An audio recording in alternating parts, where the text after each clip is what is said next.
All right. Good evening, folks. Welcome to another date on the Journalists Hangout show. I'm Citizen Jones. Well, let's start like this. It is the Children's Day. And let me say this. I have a dream that my two children will live in a country where they will not be judged by the languages they speak or who they mix with, but the content of their character. You know, I borrowed that from the late Martin Luther King Jr. Okay then, welcome to the show. Today we have quite a lot for you, as always.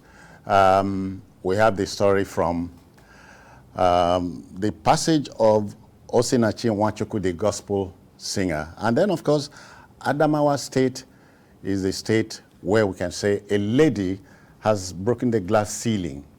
She won the APC primaries there for the governorship and beat 4 other men. Very interesting story. But let's start like this by introducing my guest, Babajide Kolade Otitoju is here. BKO, I greet you. Good evening to you. Good evening. And then there's a pretty Ibinabo Dixon. I greet you. How do you do? I'm very well, thank you. Yeah. Good evening. Ibinabo has been practicing in Lagos. Yes. Yeah. So the team is ready. I hope you are.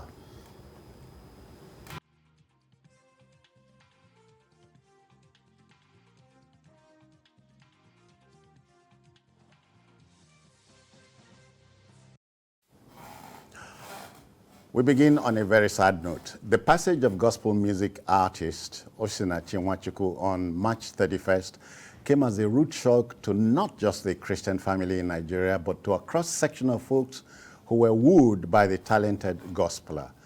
Succor and comfort appears to be coming to the bereaved family, nuclear and extended, as the federal government has instituted a legal action against the husband of the late gospel singer.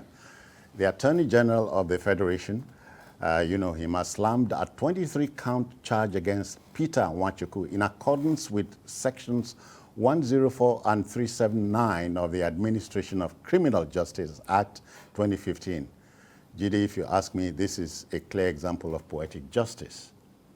Yeah, poetic justice on the move, not, we are not there yet. We are on the way there.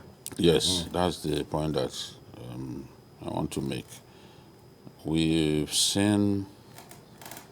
been in this kind of situation before, and ultimately you see clearly that justice is not served. I hope that this won't be one of such cases, because the death of this woman incensed Nigerians, the generality of Nigerians, and what we want to see is an example made of the husband, because the stories that we heard were really, really perplexing stories. And the woman did her best to stay in her marriage, ultimately costing her her life. It's unfortunate we've lost her, but someone has to pay for the ill treatment meted out to her. I hope that the prosecution will provide rock-solid evidence, including the autopsy carried out after her death, so that Peter Nwachukwu has nowhere to go, so that there will be no escape for her.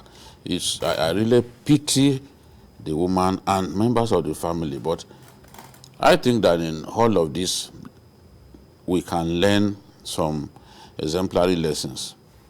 Yeah. If you are going through mistreatment within your marriage, you've got to get out of that marriage. Churches would, in the final analysis, be unable to help you once the die is cast. A lot of women are going through extreme pain within their marriages, a lot of men too. But because our society tends to treat people, divorcees, as trying to give pariah status to divorcees. So many people simply continue to take in the pain. Yeah. And again, the religious places of worship will encourage you to stay because you allow the God factor to take over. Yes, but even that, they've not been able to prove conclusively to us that whatever one is going through in a marriage, the Bible says you must remain there. Some of the social problems that we face in today's world that are making marriages, more and more marriages, hell on earth for people, they were not there back then. Yeah. You know, so people have to use their heart and not their brain and decide what is right. Because if you keep saying, if you leave the marriage, your children will suffer and all that, they will suffer even more if you get killed. That's it. That's it. You know, so it's unfortunate.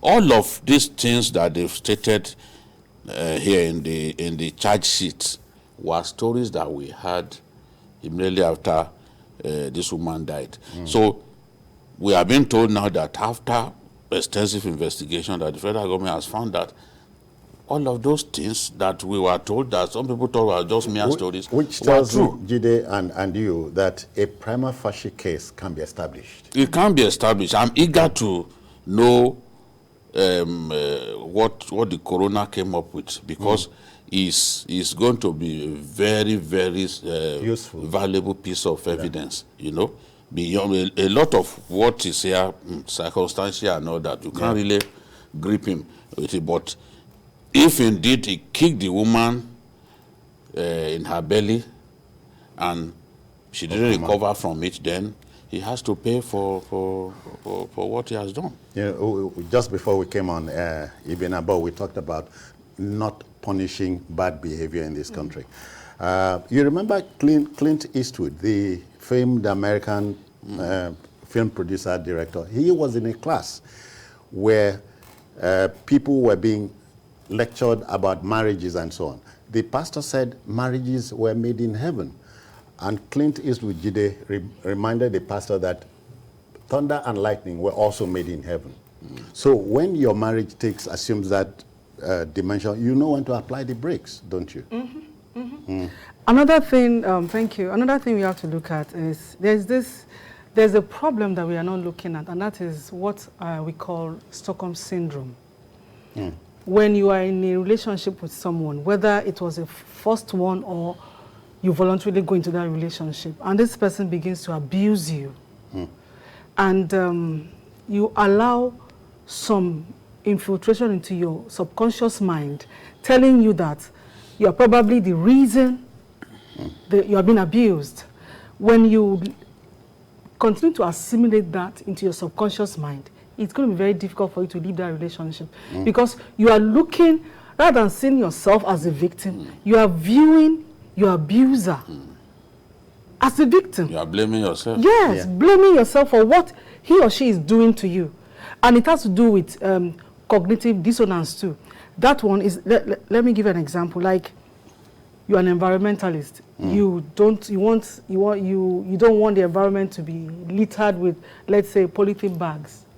But you have to use polythene bags, and you have to dispose of polythene bags. So you are caught in between your belief and what you really have to do. So it's a huge problem. So a lot of people were saying she killed herself, she should have left and everything. And I told a few people I could tell that, have you considered whether because Stockholm syndrome is a mental issue. And it takes a professional to understand it. But a layman will see it as, she's not serious, she should have left. And there are so many people in a relationship, whether they are just dating or they are in their marriages, they are going through it. They can't leave, not because they don't want to leave, but because there is something in their subconscious mind that telling them, stick it. Yes. And again, there is the fear of, what would the people say? The society. take for instance, if Osinachi did not die, and she just told herself, I've had it. I've had it up to here, and I'm leaving. At that point, her story would be too difficult to sell. Nobody would have all the places of worship where she was being invited to perform. They wouldn't invite her. She would become a very bad example to a lot of people. A hard sell. Yes. So that is the point. because it happened now, everybody, I mean, a lot of people are coming out to say so many things. And they are denying that they were not aware that she was going through all that. How could somebody so important, so big in the church, be going through all of that mental and physical agony, and no one, keep a straight face. No one would claim that, oh, we were aware that she was going through this. I mean, it shows that we are not actually our brother's keepers. We just pretend to be. Yeah. Julia, and this thing about marriage being in an institution, and then you wonder which man or woman wants to live in an institution, and you don't get to graduate. And yet, there are experts who tell you about the pros and cons of marriage and so on. Marriage can be such a pleasant experience. Marriage can make each and every one of us better. But not everyone will be fortunate to find the perfect partner. Yeah. Is there a perfect partner? That's why I put it in inverted commas, because no one indeed is perfect. Mahatma Gandhi said, no man can attain perfection while in the body. So, and at what point would you say you are no longer in the body? So he was saying that, look, no man indeed can attain perfection. Only God is perfect. Yeah. Now, a lot of people that you see posting beautiful pictures and all that, they are going through hell on earth. They are just living a lie. I've had a friend who obviously was living a lie for many years, painting the picture of a perfect home. But until he got to this point. Suffering and smiling. Yeah. Until he got to this point and she was going to choke. That was when she walked out of the marriage. And we were now asking ourselves, but she always gave us the feeling that all was well. Yeah. You know, they put the pictures of their children on social media. They post pictures of their husbands. So many people are going through hell. You know, they don't want to walk out of it because what would the parents say? What would members of their family say? And what society. Would church members say? Especially the church. Many people have lost their lives because of, what would they say if I walk out of this relationship? Yeah. When you die, the world moves on. When you die, the world moves on. So you don't have to remain there until you get killed. Look at the guy who was killed by his banker wife. Oh, yeah. He even posted a picture of himself bleeding after the wife stabbed him. My wife will stab me and I will still sleep in that house the same day. Now, one of us won't sleep in that house. One of us won't sleep in that house. So, because it is dangerous to remain under the same roof with somebody who mustered the courage to stab you. Of course, he didn't live to tell the story. He went back home, posted a picture of himself bleeding and wearing boxer shorts. But by the next day, the wife had killed her. I'm sure Ibn Abo would remember the story of the couple in Lekki area of Lagos. They went jogging. Everybody saw them. And on coming back, the man stabbed the woman. So we have a lot of lessons to learn. Before you go in, be sure you are marrying a friend. Very key. But people change. People change. Yeah. People change. People do change. People do change. But so you could see a perfect spouse. Okay. And then after a few years, you just discovered, this was not the person I got married to. Yeah. You know, people will hide their character, their real character to you, because if they did not hide it, it could endanger the relationship, and you may eventually not take the decision to get married to them. Jide, whether or not you believe it, I hope the now generation would agree with me that there was something very, very striking about the world of yesteryear, where you are supposed to 1 or 2, 3 years know the man, know the woman before you go into the. That's what you could know the man, know the woman, and the person could change later on. They could change. So those things that you didn't see when you were courting, the moment you get married and there's a feeling of security, you begin to see those things. Okay, what a shame. The debate will continue. I don't think I want anybody to win the debate, but marriage can be blissful if you want it to be. It can be dangerous if you want it to be as well. It's a matter of choice. Okay, then, let's go to our next story. You know, I feel obliged to quote the late African-American civil rights leader, Martin Luther King Jr. He said, quote, "There comes a time when one must take a position that's neither safe, nor political, nor popular, but he must take it because conscience tells him it is right," end of quote. This statement holds true for the Adamawa State chapter of the All Progressive Congress APC, where Senator Aishatu Dahiru Ahmad from Adamawa Central, she represents Adamawa Central in the red chamber, has broken the glass ceiling, as I said. The 51-year-old woman has beaten 5 heavyweight field to win the APC governorship primary ticket. She has scored a first for winning the governorship candidacy of a major political party in Adamawa State, and I dare say in Nigeria. Is Adamawa on the verge of bagging a first elected female state chief executive? Ibinaba, are you envisaging that? But there was one in Anambra State. Okay. Yes. Dame Virginia Ngozi Etiaba. Yeah. Not by election. Not by election. Not by Very election. true. And when she decided to contest an election, she was well beaten.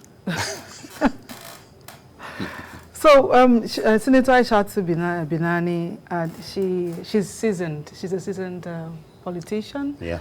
She in 2011, she was a member of the House of Representatives, and then from there she graduated to the Senate. Yes. Okay. So right now she's a sitting Senate, and I was going through a lot about her, and I realized that there was a time, I think it was 2020, that she actually empowered farmers, giving out free fertilizer for free and all that. So she had paid her dues, and she's still paying her dues. Okay. And also looking at the people she flawed. Someone like Nuhu Ribadu, I feel so came a distant second. You understand? So I give it to her, and I hope that the party will do a lot. They will do their homework to make sure she clinches the office. The office of yes. Yeah. It will be novel.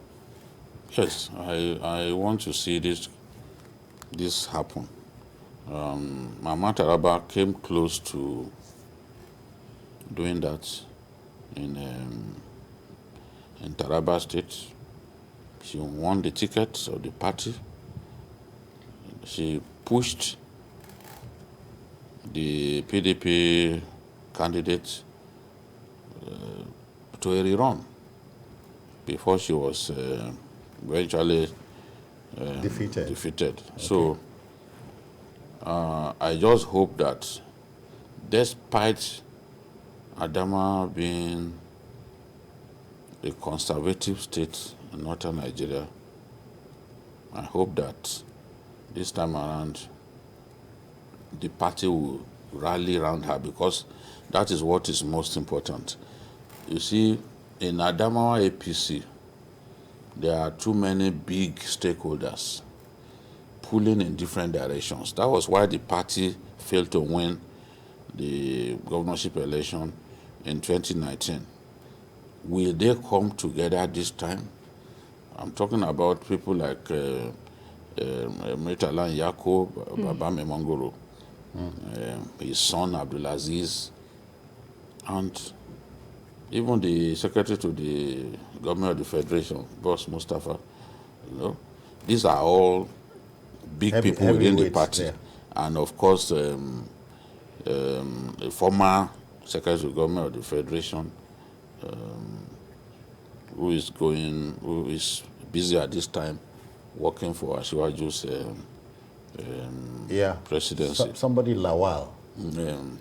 Yes. Babashu. Babachi Lawal. Yeah. So there are many critical stakeholders, including even the president's wife. You can't discountenance her contributions or her strengths. How do they come together, help this woman? In the whole of northern Nigeria, Aishatu is the only senator. She's the sole female senator from the whole of northern Nigeria. It says a lot about the fact that we still do not want to give women that chance to hold big elective positions, despite the fact that those who have been given the chance, by the law of averages, women who have been given the chance, they've done well.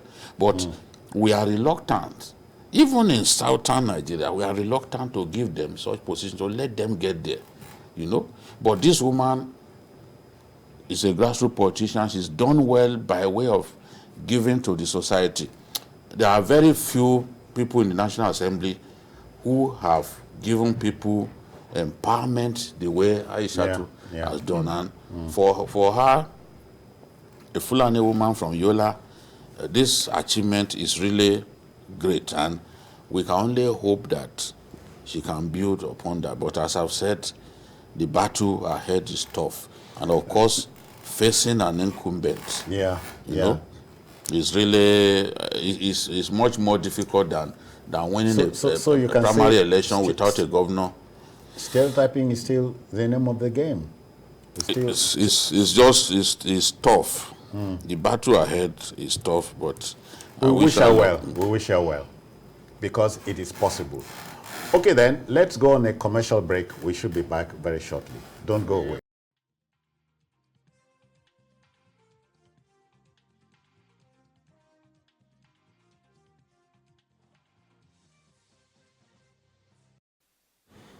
Okay, then, welcome back. Let's talk some more politics. To say that politics is in season is understating the facts. Political heavyweights and juggernauts are pulling their strings as they appeal to the emotions and attitudes of delegates across the board. Now, viewed against the pressure on the former President Goodluck Jonathan to 6 top runners based on areas of strength, in terms of delegate support, a battle royale is in the offing, if you ask me. Again, the president's behind-the-scenes move, along with voting problems and patterns, rather, is supposed to swing states. And that's something new here, swing states. Now, we have swing states here. Keep every political pundit guessing. Now, quite apart from Mr. President's declining assent to the Electoral Act 2022 Amendment Bill, a federal high court in Yenagoa, we can report, in Bayelsa State, has given former President Goodluck Jonathan the okay to contest in 2023. The New Nigeria People's Party, NNPP, has offered Peter Obi the vice presidential ticket. Is anybody reading anything here today?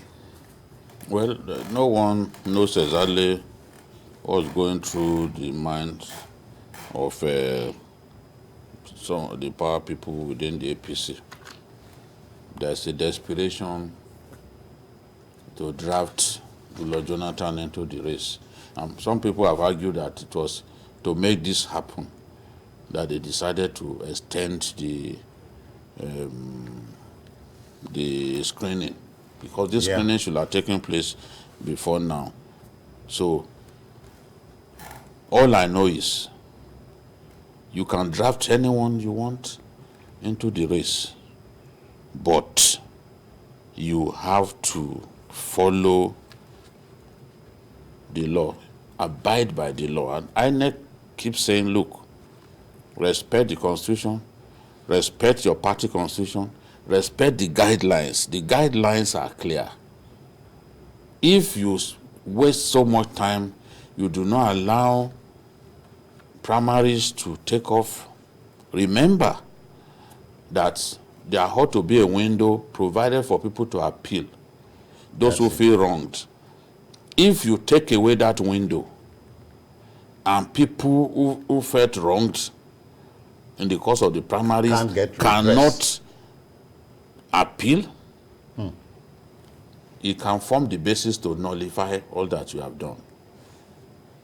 This is my own, and many people have been talking about consensus, where consensus happen and all that. Look, there are two kinds of scenarios that can happen with the APC. Because again, the leadership appears bent on not allowing people to simply go for an all-out contest. Given the fact that the delegates are just a little over 2,000, this election is not supposed to take so long. There are not many. The delegates, those who decide the fate of the aspirants, there are not many. So it's not an election that will take eternity. Yeah, yeah. Let people be able to choose their leaders. What the law says is if one person stands against consensus, then you are obligated to conduct an election. So maybe what will happen is some candidates will come together and say, okay,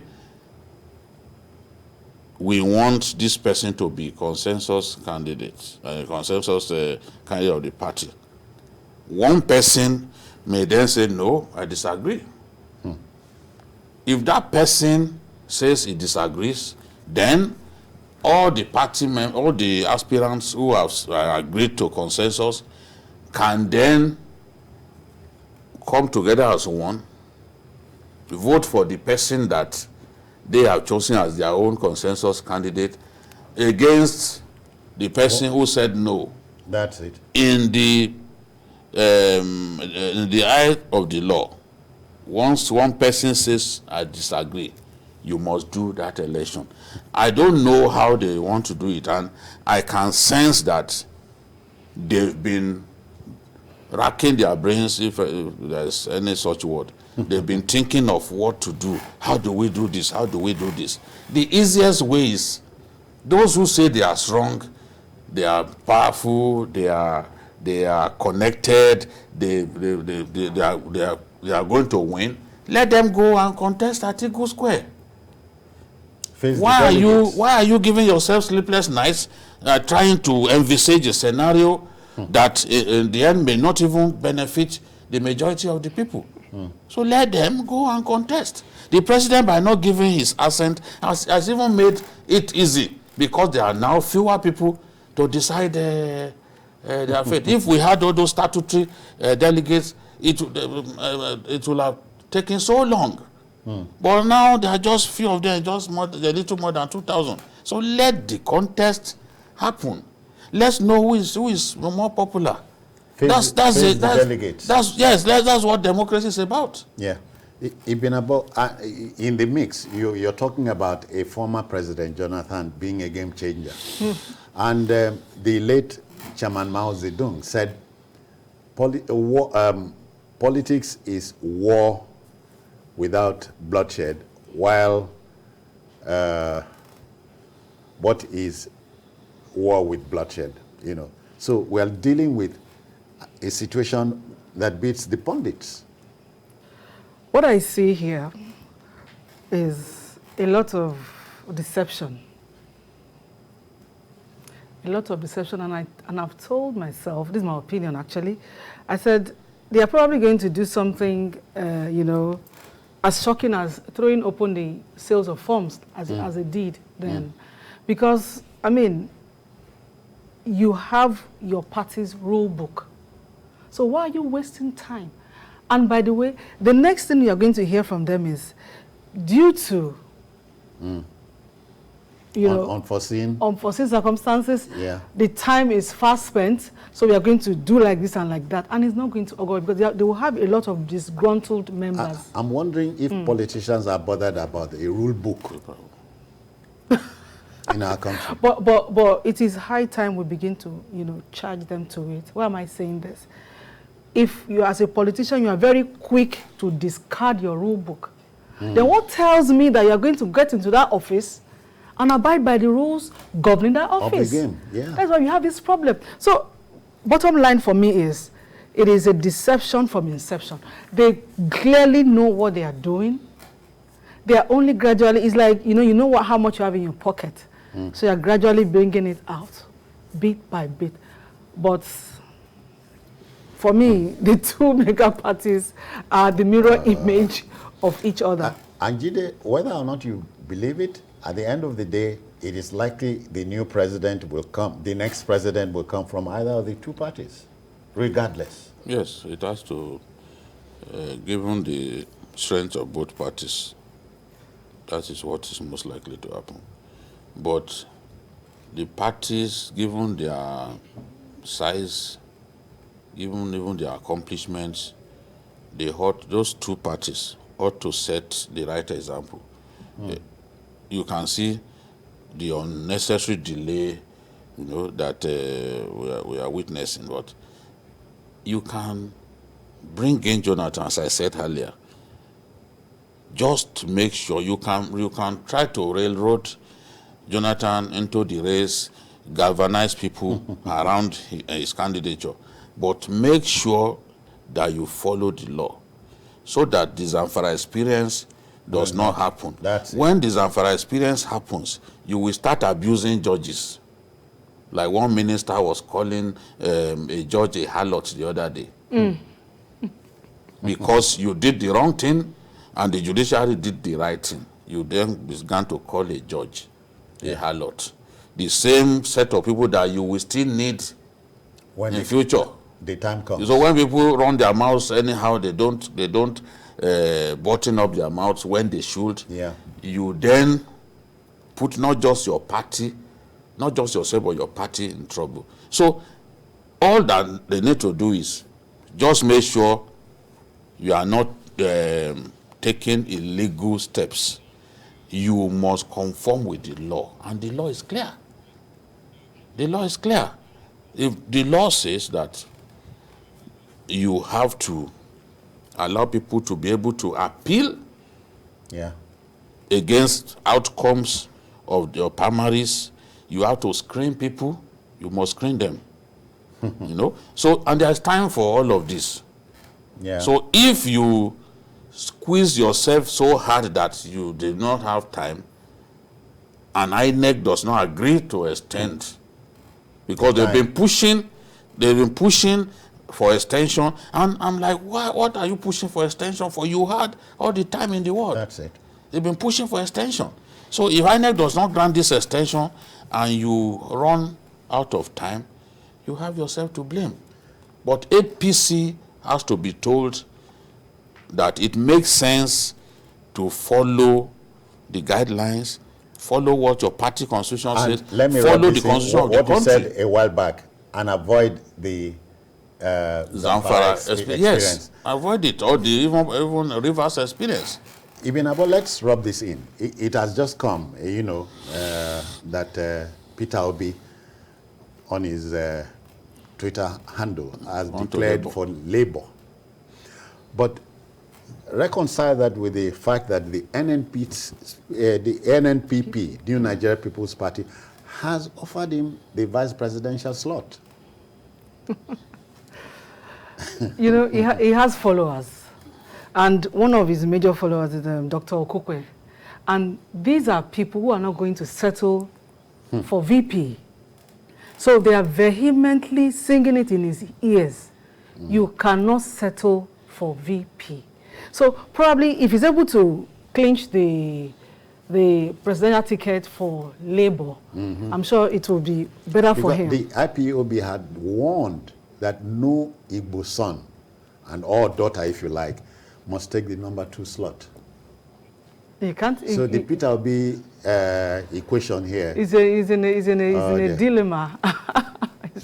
Are you seeing what I'm seeing? Are you thinking what I'm thinking? Well, I'm sure all of this political heavy hitters in the Southeast do not take instructions from IPOB. They will do what they think is best for them. It's not possible for all of them to be presidential candidates. And look, if somebody from the Southeast becomes the VP, it represents progress. It represents improvement, because since 1999, the Southeast has neither produced the president nor the VP of our country. Yeah.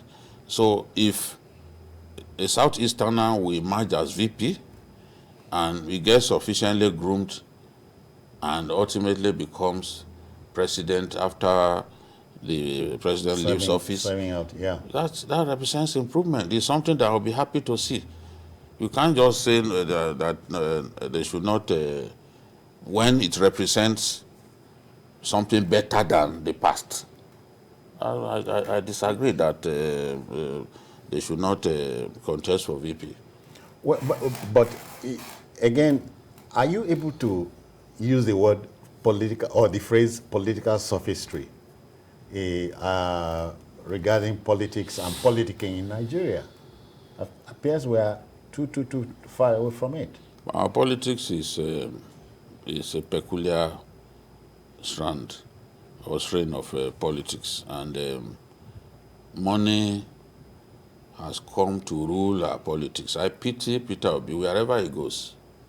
As long as he's not going to spend money the way others are spending, he's not going to achieve his aim. Yeah. And going to Labour Party, he has even weakened his own chances. You should have remained in that dominant party, played the politics the way it ought to be played, and not go to a party that has got little or no structures across the country, believing that you can achieve your dream with that small party. It doesn't work like that in this country. Do you read any such thing as desperation here? They are all desperate.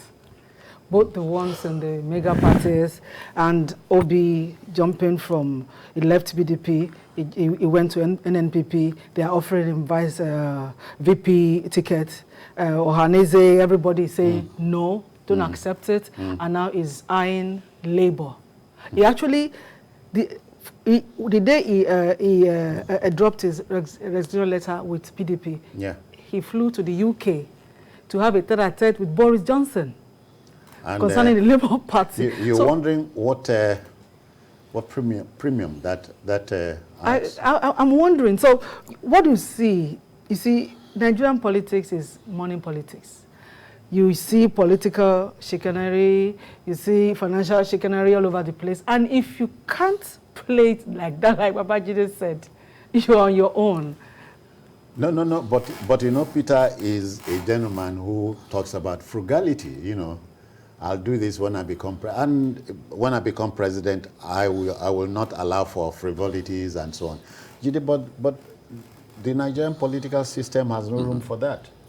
No room at all. No room at all. He says he's not going to pay. He's not going to give delegates a dime. Fair enough, but some of these delegates have to travel using their own money to some venues to cast their ballots for you. Our parties are no longer run the way they used to run them during the Awolowo years, where whatever the party wants to do, it is from the check-off dues that you pay that it gets funded. Even the individual contestants were not funding themselves. Parties were funding them. But that's not what we have today. You have to first be a money bag with deep pockets before you can even contest. If you don't have like 4, 5, 6 billion, don't even think of contesting any big elected position. It wasn't like that before. So in that era, someone like Obi will have blossomed because the party see him as a honest, frugal man. They will be able to sponsor him, pay for any hall where he wants to address people. The party will fund his campaign. That was the way things were back then. I remember. But things have changed. So If you are a candidate now, you have to first bribe the party leaders. You bribe them. You pay through your nose for nomination and expression of interest form. Nobody was telling Awolowo and others to pay that much. Yeah. Our politics has changed. By design. And I hope we can go back to conducting ourselves responsibly, you know, we're talking about politics. But it's difficult. This generation is so greedy that it will be difficult to get people to start thinking the way our forefathers used to think. You see now, if you don't bring money, they will hate you. They will tell you, don't come back to talk to us. You know, so how does someone like Peter Obi, how does he survive in our kind of politics full of sharks and the rest of it? I pity him as an individual. I respect him for what he represents. Oh, yeah. But the way things are now, there's no place for it. All of this, I mean, his methods are now looking like utopia, you know? Yeah. So he can't go far with... Ibinaba, quickly, we can't run away from the Jonathan gambit, you know. Is in the mix again. In closing, can we look at Jonathan as the new bride, also the game changer? That's a huge one. It's a huge one because look at the other. The court in Yanagwa says he's free. He can. Yes, but then look at the people he's going to be standing against. They are very. These are the juggernauts of Nigerian politics. Movers so and shakers. it is going to be difficult for him. So I just hope that, you see, immediately I saw that he was trying to come out and all of that. I just told myself that I hope he's not going to be embarrassed, because if you look at, I mean, look at the caliber of people. Does he have? If he has become a mover and shaker, so what? Why not? It's going to be very difficult. What is he moving? Is he moving the delegates? Look, why is he in the mix, Jide? He's the only one who understands why he's in the mix, and he may end up being humiliated, disgraced, because he appears not to know when to stop. In this race, the only way Goodluck can emerge is if there is a consensus agreement, others are told leave it for him. Okay. He can't go into that Eagle Square and expect to win. He does not know the people. He has not campaigned to anyone. He does not know the party members. So how do you then get them to vote for you? And it has gotten beyond the point where the president can simply direct people, oh, this is my favorite person, simply go and vote for him. It's not that easy. So the only way, maybe it's been promised that, look, we are going to get everybody to step down for him, because that was the initial condition that he gave, that I will only come in if nobody will contest against me. That's the only way he can win. All right, we must go. Time is a master here, but not before wishing Senator Aishatu Dahiru Ahmad Godspeed. If she becomes the number one... if she becomes the number one elected state governor, so be it, and so on. Ibinaba, I want to thank you for coming. You come again. The hangout is for people like you. Welcome. Thank you. And Jide, I thank you for your time. Enjoy your weekend. Thank you. Send the money to them. Okay. To who? To them, yeah. To Peter Obi, or who? All right then. And the backroom boys say hi. Enjoy your weekend. And to, once again to the children, have a beautiful day. But please, parents, children are like wet paint. Whatever you drop on the paint will stick. They are watching you. On Sunday, we have an expanded show, 1:30 to 3:30 for you. We're also on YouTube at youtube.com/TVC News Nigeria. I am Citizen Jones. Good evening. Bye-bye now.